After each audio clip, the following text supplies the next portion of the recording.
Puji Tuhan, selamat malam Bapak Ibu Saudara yang diberkati oleh Tuhan Yesus Kristus. Salam sejahtera bagi kita semuanya.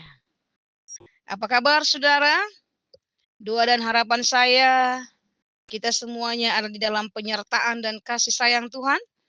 Dan kita sungguh bersyukur sepanjang hari ini kita sudah melewatinya, melakukan banyak aktivitas, dan kita percaya bahwa segala sesuatu yang kita kerjakan di dalam nama Tuhan Yesus Kristus, Tuhan buat berhasil, dan semuanya itu untuk menyatakan kemuliaan namanya.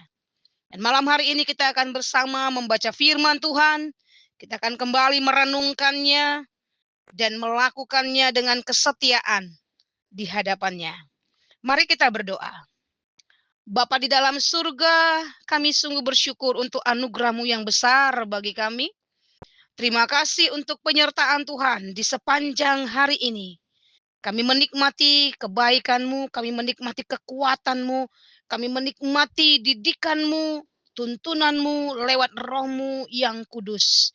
Dan waktu ini kami mau pakai dan gunakan untuk kembali bersama membaca firman Allah, sebab kami percaya firman-Mu adalah firman yang menolong kami, menuntun kami, untuk kami dapat memahami betapa panjang, lebar, dan tingginya kasih setiamu bagi kami. Sehingga sampai pada waktunya kami akan melakukan setiap hal yang Tuhan kehendaki di dalam kehidupan ini. Terpujilah Engkau sampai selama-lamanya. Demi nama Tuhan Yesus, kami sudah berdoa. Amin. Puji Tuhan, saudaraku yang diberkati Tuhan. Mari kita membaca firman Tuhan yang tercatat di dalam Matius pasal yang kelima ayat yang ke-48. Satu bagian firman Tuhan yang sering kali kita dengarkan disampaikan di dalam khotbah. Bahkan kita juga mungkin membacanya. Malam hari ini mari kita kembali bersama-sama memperhatikan kebenaran Tuhan yang kita baca pada malam hari ini. Demikian firman Tuhan. Karena itu, haruslah kamu sempurna, sama seperti Bapamu yang di sorga adalah sempurna. Judul renungan kita malam hari ini, Bapak Ibu, berbicara tentang kualitas hidup yang berbeda. Tentu kita akan memahami satu pemahaman bahwa sesuatu barang itu yang sangat berharga, tentu kita bisa lihat dari kualitasnya, ya. Namun pada malam hari ini dalam renungan ini kita akan memperhatikan sejenak tentang hal yang Tuhan Yesus sampaikan di dalam Matius pasal yang kelima ayat yang ke-48. Dikatakan di sana, karena itu haruslah kamu sempurna, sama seperti Bapamu yang di sorga adalah sempurna. Ada pemahaman yang mengatakan bahwa tidak mungkin sempurna, bahkan sangat sulit untuk sempurna. Tapi saya percaya apa yang disampaikan, dinyatakan dalam firman Allah, bahwa Tuhan Yesus tidak mungkin memberikan sesuatu hal yang kita tidak dapat lakukan. Dikatakan di sana, karena itu haruslah kamu sempurna. Mengapa? Sebab Bapa di surga adalah sempurna. Nah, kata sempurna itu, Bapak Ibu yang diberkati Tuhan, menggunakan kata teleos, artinya terpenuhi dan lengkap, berfungsi penuh atau selesai. Kata ini menggambarkan tujuan atau maksud yang tercapai. Kalau kita memperhatikan pada ayat-ayat yang sebelumnya, pada ayat yang ke-45, firman Allah berkata di sana, karena dengan demikianlah kamu menjadi anak-anak Bapamu yang di sorga, yang menerbitkan matahari bagi orang yang jahat dan orang yang baik, dan menurunkan hujan bagi orang yang benar dan orang yang tidak benar. Dunia ini mengajarkan bahwa yang jahat harus dibalas dengan yang jahat. Namun berbeda dengan kehidupan kita setelah kita diselamatkan di dalam Kristus Yesus Tuhan. Bahwa dalam kehidupan kekristenan yang diajarkan oleh Tuhan Yesus, maka orang percaya harus mengasihi, bahkan berdoa untuk orang-orang yang telah menganiaya mereka. Mengapa, saudara? Yang ke-47, bagian yang B dikatakan, apakah lebihnya daripada perbuatan orang lain? Bukankah orang yang tidak mengenal Allah pun berbuat demikian? Ya, dikatakan di sana bahwa orang-orang yang hidup di luar Kristus Yesus, mereka akan melakukan hal-hal yang jahat, dibalas dengan jahat. Namun malam hari ini mari kita memperhatikan kehidupan ya yang berkualitas adalah kehidupan yang berbeda dengan orang-orang yang hidupnya di luar Kristus. Jadi jika kita berkata kita adalah anak-anak Tuhan, tentu kita memiliki kualitas hidup sebagai anak-anak Tuhan.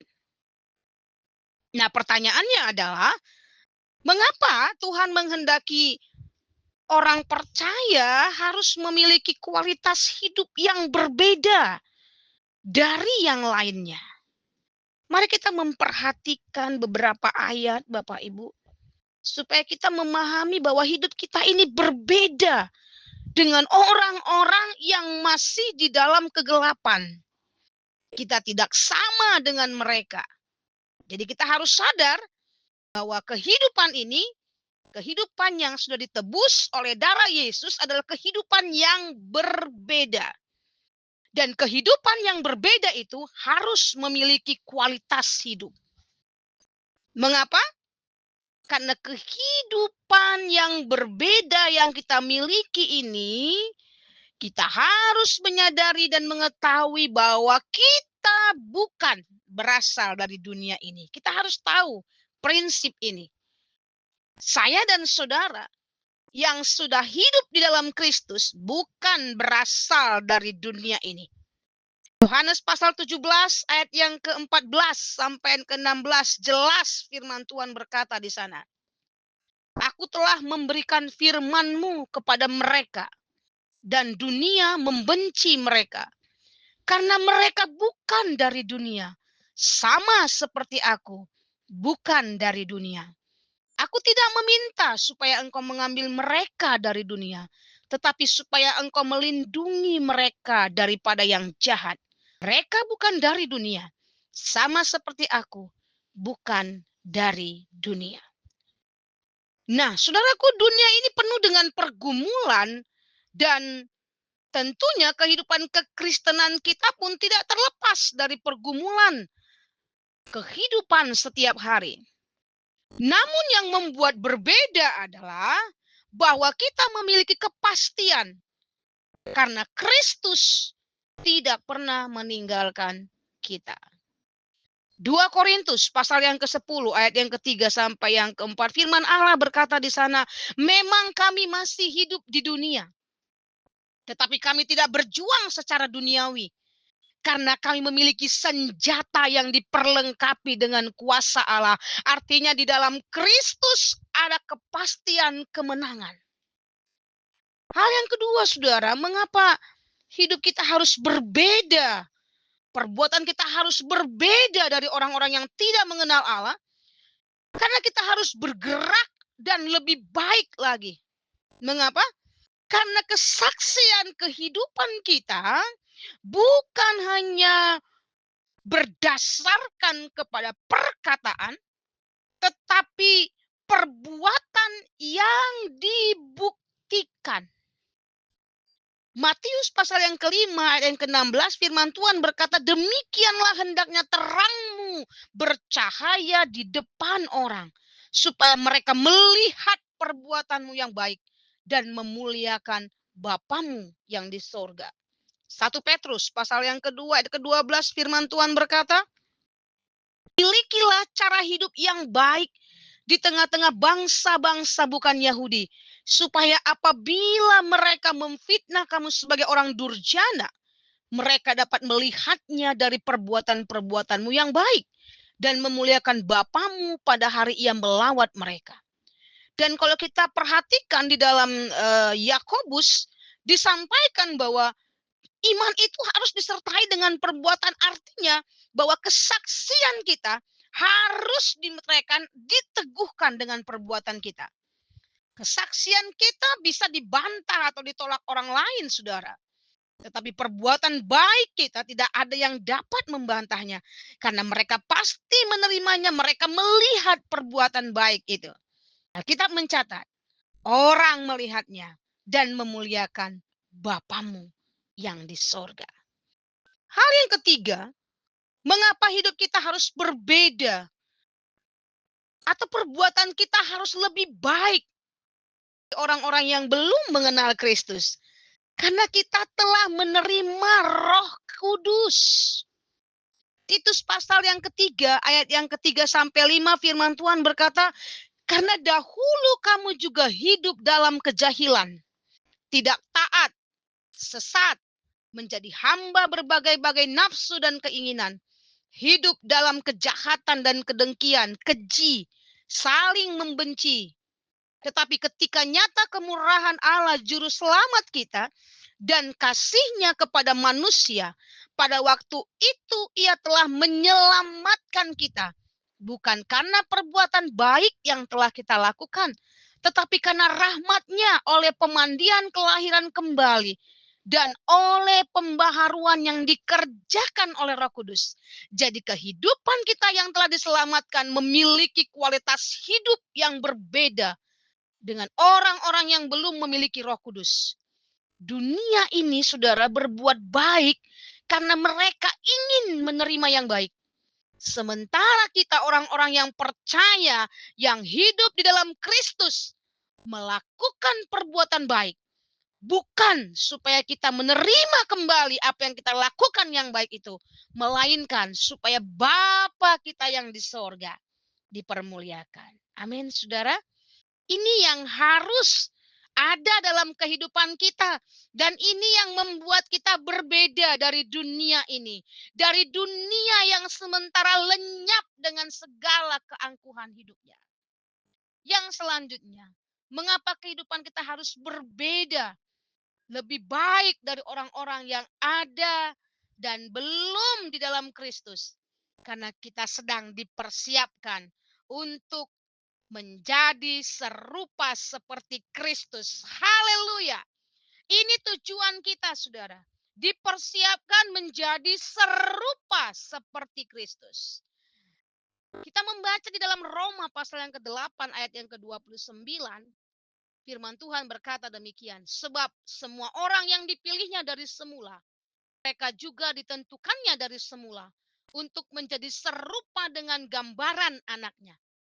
Supaya ia, anaknya itu, menjadi yang sulung di antara banyak saudara.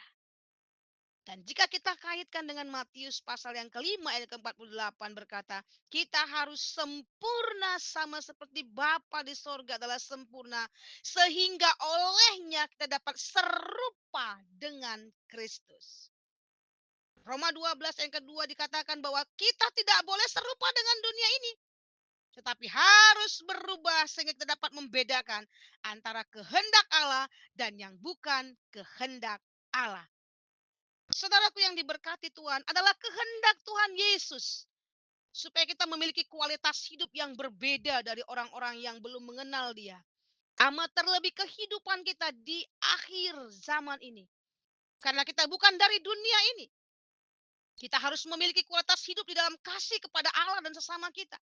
Kualitas iman kita harus terus bertumbuh dengan baik. Kualitas pengenalan kita kepada Allah harus terus semakin benar mengalami pertumbuhan ke arah yang lebih dewasa. Kualitas pengiringan kita kepada Tuhan dan dalam segala hal dalam kehidupan kita hendaknya memiliki kualitas yang berbeda dengan orang-orang yang masih hidup melakukan kehendak dunia ini. Kita terus bergerak melakukan setiap hal yang benar seperti yang Allah kehendaki. Tetaplah tinggal di dalam Kristus, saudara. Melakukan seperti yang Tuhan lakukan. Perintahnya menjadi sempurna bukanlah sesuatu hal yang mustahil untuk dilakukan oleh umat Tuhan. Namun milikilah selalu hubungan yang dekat dengan Dia. Sebab Tuhan memanggil kita diselamatkan untuk menjadi lengkap dalam persekutuannya sampai maksud dan tujuannya tercapai dan selesai dalam kehidupan kita. Amin. Mari kita berdoa. Bapa di dalam surga, terima kasih segala hal yang Engkau kerjakan dalam kehidupan kami. Kami tuntun kami Tuhan, supaya kami memiliki kualitas hidup seperti yang Engkau kehendaki. Menjadi sempurna sama seperti Bapa yang di surga adalah sempurna. Roh Kudus kiranya menolong kami melakukan setiap kehendak-Mu, supaya orang-orang yang belum mengenal Engkau melihat bahwa Engkau hidup di dalam kami dan kami hidup di dalam Engkau. Engkau dimuliakan atas segala sesuatu yang kami lakukan di bumi ini. Terpujilah Engkau selama-lamanya. Demi nama Yesus kami berdoa. Haleluya. Amin. Tuhan Yesus memberkati.